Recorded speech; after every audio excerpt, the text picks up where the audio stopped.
Se eu criar um tempo, você para de fumar, então. Para. Pra sempre. Parece. Beleza, fechou. Mas aí você vai manter o seu Face aberto. Já, a promessa já tá Não, feita, a- acabou. Parou por aí. Não, já temos um discurso.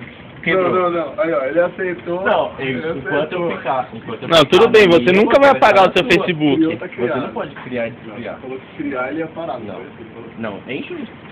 É justo, concorda? Ele não Ele- percebeu que ele tem a que criar e promessa manter, tava certo? muito curta. Tinha muito mais coisa pra ele falar. Certo, ele tem que criar e manter? Então, você olha pra câmera e fala, Não, aí eu não vou mais. Já vou manter o Face, eu não. Então se não é. Eu posso também prometer uma pode coisa que eu fumar sei por que um eu vou dia fazer. e depois.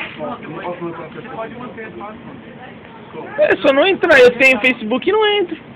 Ah, é só não deletar, é só deixar ele lá? É, eu tenho e não entro. Tá bom, vou criar e vou deixar ele lá. Então. Adiciona uns amiguinhos e tal. Tá, tem uns aqui, eu posso adicionar vocês sim. É, adiciona mais. Eu não sei onde eu vi cinco. Vocês sim. E o perfil antigo dele.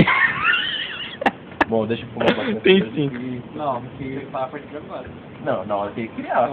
Então tá aí o celular. Se fudeu. Cria aí. Eu não tenho foto tudo minha aqui. Precisa. Tem que colocar umas fotinhas. Não, pode dele. filmar. Não, tem que ter um face de verdade. Pode não filmar, tem que ter um face fake. Pode filmar. Eu não vou alimentar, eu sei, eu me conheço. Se eu criar, eu vou criar e no dia seguinte eu já vou esquecer que eu tenho. Vai ficar Você lá. tem que criar, adicionar os amiguinhos e colocar umas fotinhas. Aí fechou, você pode fazer e entrar. Então, mas aí as pessoas vão me encontrar. Tudo bem, mas você não adiciona elas porque você não vai entrar. Se eu com carinho, você deve ter um